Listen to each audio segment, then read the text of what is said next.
Guys, Assalamualaikum and welcome back to my video sharing. Apa khabar you all? Aku doakan kita semua berada dalam keadaan sihat walafiat. Okay guys, so baru ni kita di-announce lah oleh pihak PMX bahawa laporan Suruhanjaya Siasatan Diraja RCI untuk tabung haji dah pun dibentangkan lah, and orang-orang biasa macam kita pun boleh mendapatkan laporan Suruhanjaya RCI lah tabung haji. So kalau korang nak dapatkan dia punya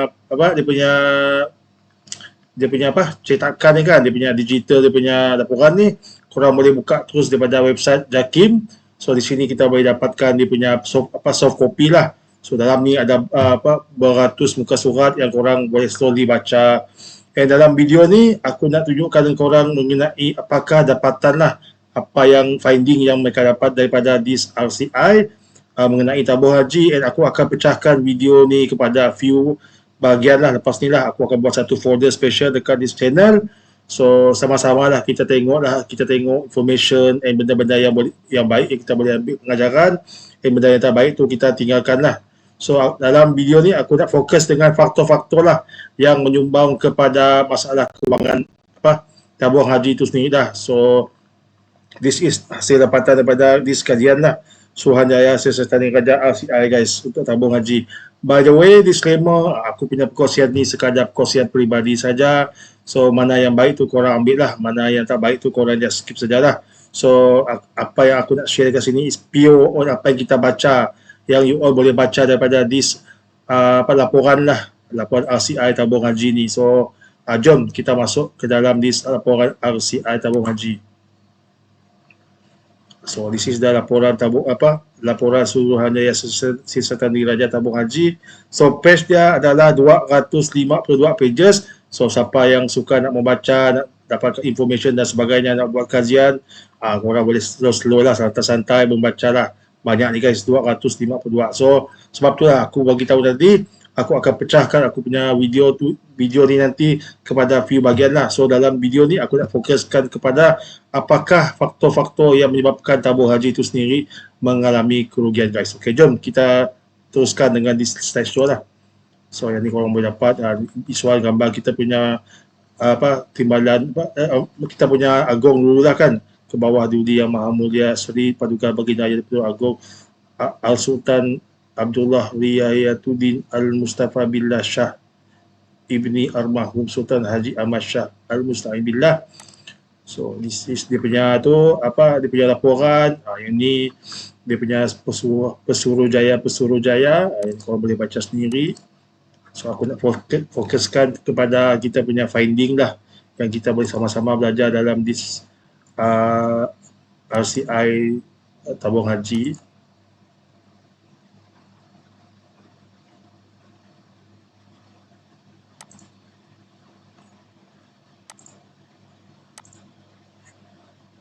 Yang ni korang boleh baca dia punya briefing. Okay, dalam ni tanpa tadi aku akan cuba sentuh lah mana-mana yang berkaitan tu.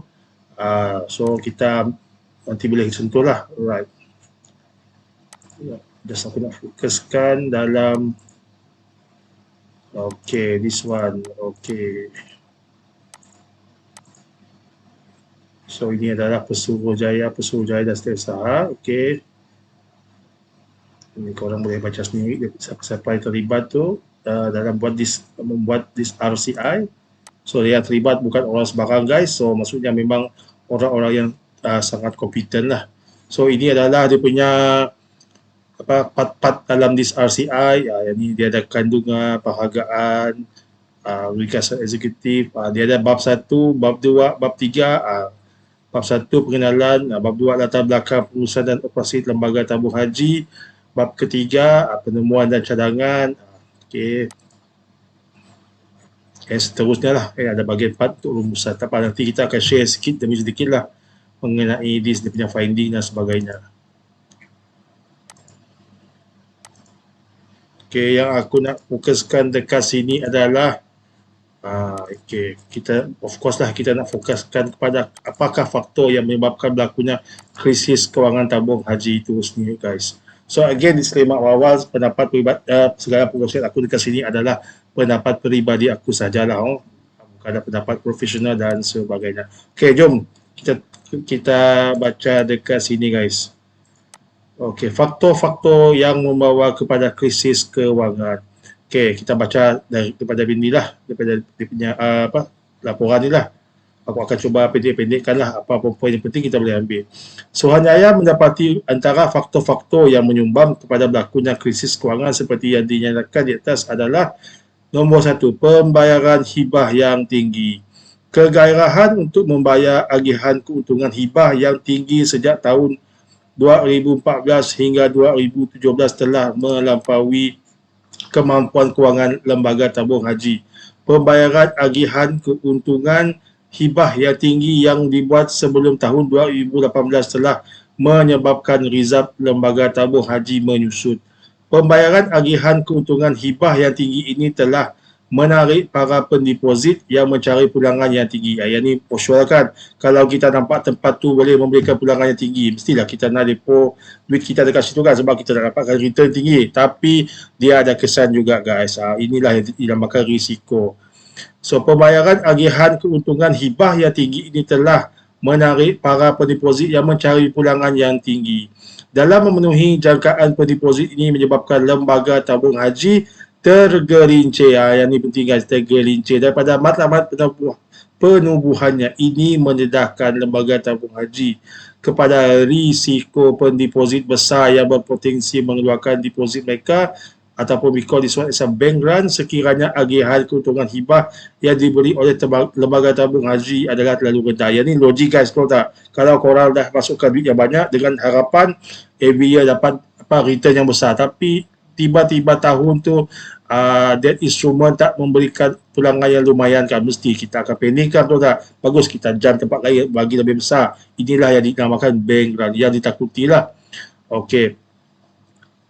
Ini berlaku pada 2019 selepas pengumuman agihan keuntungan hibah pada kadar 1.25% saja, bahawa terdapat pengecutan dalam deposit. Maksudnya ke sini return kecil guys. Bagus letak tempat lain kan yang boleh memberikan 5% sebagai contoh. So bila ni berlaku, apa berlaku? Pasti pendeposit akan panik, mereka akan mengeluarkan duit mereka akan pergi ke tempat yang lebih besar memberikan return. Saiz deposit lembaga tabung haji menurun daripada kira-kira 73 bilion sebelum pengumuman agihan keuntungan hibah kepada 69 bilion pada akhir 2019 guys. Can you just imagine, 73 pergi ke 69, dalam berapa tu? 4 bilion. Lembaga tabung haji bernasib baik kerana jumlah pengeluaran deposit dan kesannya adalah lebih kecil daripada apa yang dikhawatiri. So can you just imagine kalau ramai pendeposit tahu performa tabung haji masa ni tak bagus, kan mereka akan panik mengeluarkan deposit, mereka akan tambah-tambah lagi. Siapa yang dah depo duit yang besar tu kan, mestilah lembaga tabung haji akan terkesan daripada kesan ni kan. Oleh kerana tekanan untuk mengisytiharkan agihan keuntungan hibah yang tinggi, lembaga tabung haji terpaksa mengambil risiko pelaburan yang berlebihan berbanding dengan apa yang sewajarnya. Adalah didapati pelaburan lembaga tabung haji lebih cenderung kepada equity yang terdedah kepada turun dan naik pasaran.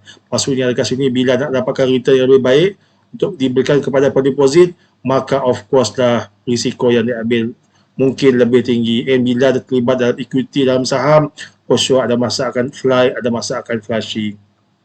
So next one is kreatif dalam amalan perakaunan. Pengurusan lembaga tabung haji telah membuat amalan perakaunan kreatif bagi pengisytiharan agihan keuntungan hibah yang tinggi. Pengurusan lembaga tabung haji dalam tempoh kewangan 2014 hingga 2017 tidak menggunakan nilai aset seperti yang dilaporkan dalam penyataan kewangan tahunan lembaga tabung haji yang diaudit oleh Jabatan Audit Negara JAN. Sebaliknya, lembaga tabung haji telah menggunakan nilai aset yang boleh direalisasikan, or we call this one as a realizable asset value RAV, dalam menentukan pematuhan kepada Seksyen 22 Akta 535. Penggunaan RAV dalam pengiraan agihan keuntungan hibah telah menjadikan nilai aset lebih tinggi berbanding kepada nilai yang dinyatakan dalam laporan penyataan kewangan beraudit LTH. Tiada pelarasan dibuat ke atas nilai pelaburan yang nilainya telah susut berbanding dengan nilai pelaburan asal. Okay, next one is point ketiga, kenapakah berlakunya krisis kewangan dalam lembaga tabung haji itu sendiri adalah ketidaktegasan Ketua Audit Negara KAN. Sebagai sebuah badan berkanun, laporan kewangan tahunan LTH hendaklah diaudit oleh JAN. Objektif pengauditan adalah untuk menyediakan pernyataan kewangan yang memberi gambaran sebenar dan saksama mengenai kedudukan kewangan LTH. Suruhanjaya mendapati bahawa pernyataan kewangan LTH dari tahun 2014 hingga 2017 telah diberi sijil audit bersih walaupun laporan audit untuk tahun kewangan 2017 ada menyebutkan tentang emphasis of matter.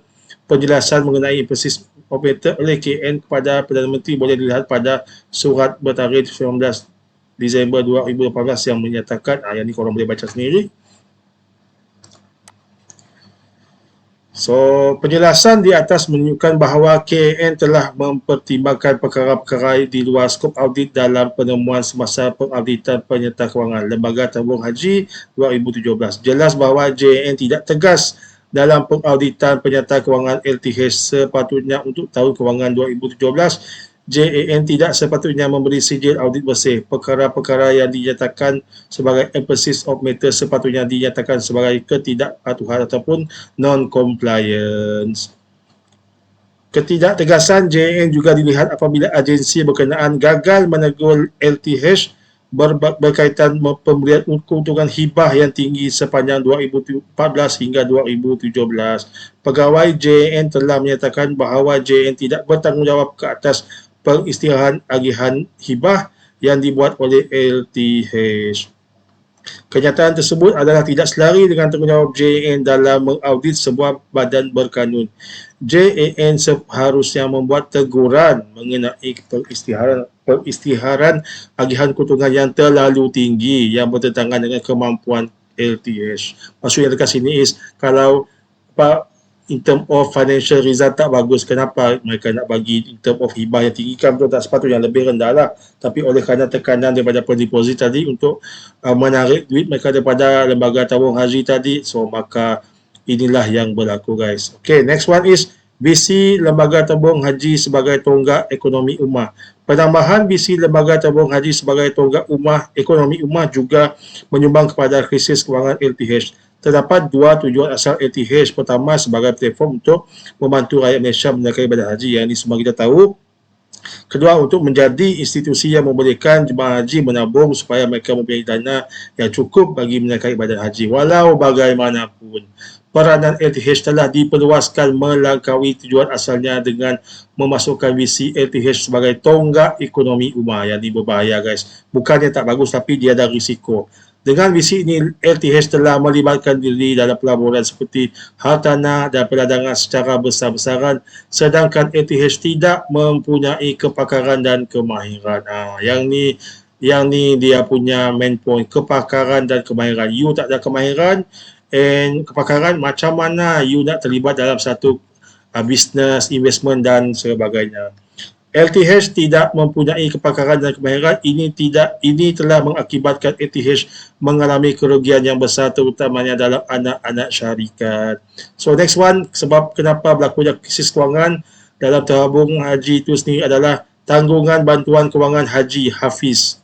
Pemberian Hafiz telah bermula pada 2001 guys. Sebelum itu, jemaah haji muassasah perlu membayar kos haji sebenar. Walau bagaimanapun kos haji meningkat, of course every year kan kita call this one inflasi haji kan, of course barang-barang semua naik kan. Didapati kos haji bagi jemaah muassasah pada tahun 2013 adalah kadar RM15,500 macam itulah. Tapi ia telah meningkat kepada 25.5k pada 2022 guys. So can you just imagine 15k pergi ke 25k, almost 10k kan, betul tak? Pada tahun 2014 hingga 2019, bayaran haji yang dikenakan oleh LTH bagi setiap jemaah muassasah hanyalah sebanyak 9,980, manakala kos haji adalah ditanggung oleh LTH melalui Hafiz. Jumlah Hafiz yang ditanggung oleh LTH telah meningkat daripada 106 juta pada 2014 kepada 300 juta guys, 300 million untuk 2019. Can you just imagine, 5 tahun peningkatan dia almost 3 kali ganda, 100 million pergi ke 300 juta. Can you just imagine, kos tinggi tu guys. Namun pada 2022, LTH telah mengemukakan kadar baru bagi bayaran haji dengan memperkenalkan dua lapisan. So maksudnya dekat sini is 10,900 untuk jemaah haji B40 and 12.9K bagi jemaah haji bukan B40 lah. Maksudnya kos lebih tinggi lah. Walaupun bayaran haji tahun 2022 telah dinaikkan, namun jumlah yang terpaksa ditanggung oleh LTH masih lagi tinggi. Suruhanjaya mendapati jumlah hafiz boleh mencecah hampir 400 juta setahun guys. Bermula 2022, can you just imagine every year nak kena standby 400 juta untuk for this hafiz.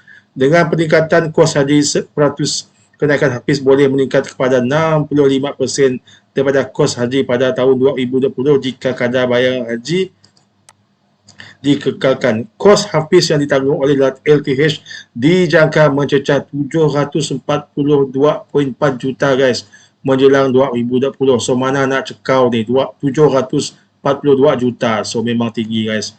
Memandangkan hafiz diambil daripada keuntungan pelaburan LTH, maka peningkatan hafiz sekaligus menjejaskan kadar agihan keuntungan. Of course, hibah akan efek kepada pendeposit. Agihan keuntungan hibah yang rendah boleh menyebabkan pendeposit mempunyai jumlah deposit yang besar tadi akan caw lah, pergi ke tempat lain yang memberikan return lebih besar. Apa efeknya? Of course, money reserve dalam LTH akan jatuh. So apa akan berlaku bila jatuh? So nak invest lepas tu memang akan menjadi lebih ke sedikit lah. Jadi dia punya reserve fund tu akan menjadi kurang. So bila kurang, of course lah hibah akan jadi lebih rendah. Adalah dijangkakan bahawa LTH memerlukan kadar minimum sebanyak 60 bilion guys bagi menampung hafiz pada tahap yang ada sekarang. Can you just imagine 60 bilion guys. So memang kos tinggi lah for this hafiz. Sebab apa? We call this one as a subsidy kan. So isunya sampai bila nak tabung haji nak meneruskan this kind of program hafiz lah. Bagi aku program ni sangat bagus, tapi isunya sekarang mana nak cekau untuk dapatkan kalau korang baca dekat sini kan, kos hafiz yang ditanggung oleh LTH dijangka mencecah 742.4 juta setahun menjelang 2030 guys. Can you just imagine mana tabung haji nak dapatkan this kind of amount of duit kan? Dengan ditakdirkan jika hibah yang diberikan tadi sedikit, of course lah pendeposit akan panik pergi ke tempat lain kan, betul tak? Tambah-tambah lagi jika prestasi in term of saham, in term of business tak bagus lah. So kita tahu pasaran saham, pasaran hartanah dan sebagainya is all about risk kan, betul tak? Tak semua akan memberikan pulangan yang bagus. Dan ternyata banyak saja kan kita tengok pelaburan yang dibuat oleh pihak tabung haji itu sendiri membawa kepada kerugian yang besar. Tapi nanti aku akan buat satu lagi video, nanti kita akan tunjukkan apakah jenis-jenis pelaburan yang memberikan kerugian lah untuk tabung haji ini, untuk sama-sama kita belajar dan kita lihatlah. So mana yang baik tu kita boleh ambil, mana yang tak baik tu kita buang jauh-jauh. So maksudnya dekat sini guys, nampaklah kita dapat tengok ke manakah ketirisan duit tadi kan. So macam mana prestasi kewangan tu tabung haji tu mengalami kemerosotan yang sangat dahsyat lah. So bagi aku sendiri, secara kesimpulan for this video, apa yang aku nampak pada faktor-faktor yang membawa krisis kewangan ni tadi adalah banyaklah sebenarnya. Sebagai contoh, hibah yang tinggi. Satu lagi tadi kan berlaku isunya kreatif dalam amalan perakaunan. Satu lagi ketidaktegasan ketua audit negara lah for this untuk tabung haji itu sendiri. Satu lagi yang paling berbahaya yang ni kan, BC LTH sebagai tonggak ekonomi ummah.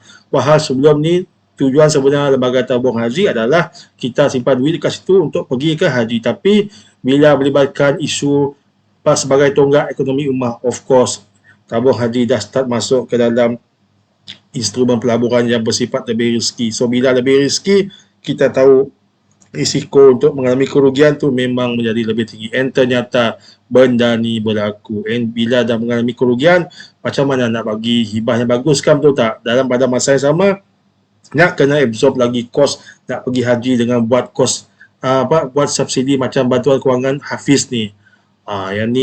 Inilah yang menjadi domino effect guys. So bila domino effect ni berlaku, satu persatu akan menjadi menanggung kesan lah. So dia punya kesan tu bukan sikit-sikit guys, kerugian bukannya sedikit, beratus juta guys. So alhamdulillah lah tindakan yang dibuat oleh pihak PMX sekarang ni kita dah nampak lah dia punya keberkesanan lah. So maksudnya efisiensi dia dah nampak. So slowly tabung haji itu sendiri recover in term of business performance, pemberian hibah yang semakin better. Tak kisah bagi aku sendiri, bila dia dah buat restructuring, aku rasa pendeposit haji termasuk aku sendiri beratus juta berjuta lagi pendeposit dekat luar tu kan. Bagi kami sendiri, biar slowly benda ni recover, tak kisah hibah yang diberikan walaupun 1% dan sebagainya, slowly recover. Yang penting tabung haji itu sendiri boleh terus kekal sebagai salah satu institusi yang memberikan kemudahan untuk orang Islam di Malaysia untuk mengerjakan ibadah haji itu sendiri, guys. Okay guys, nanti aku akan share lagi dalam next video part-part lain yang kita boleh ambil daripada this RCI lah. So laporan RCI tu untuk sama-sama kita belajar, kita tengok mana-mana yang kita boleh nampak information dan sebagainya, mana-mana yang kita boleh belajar tu, kita boleh ambil pengajaran daripada tu, guys. So apa pendapat korang mengenai faktor-faktor yang menyebabkan kerugian in term of kewangan untuk tabung haji tu sendiri? Nanti korang tinggalkan komen korang dekat bahagian komen, guys. So jumpa lagi dalam next sharing. So kalau korang sukakan this kind of kongsian, I hope you can support me dengan klik button like, and jangan lupa tinggalkan komen korang dekat bahagian komen, and jangan lupa subscribe to this channel. Jumpa lagi dalam next sharing. Assalamualaikum, take care guys, bye bye.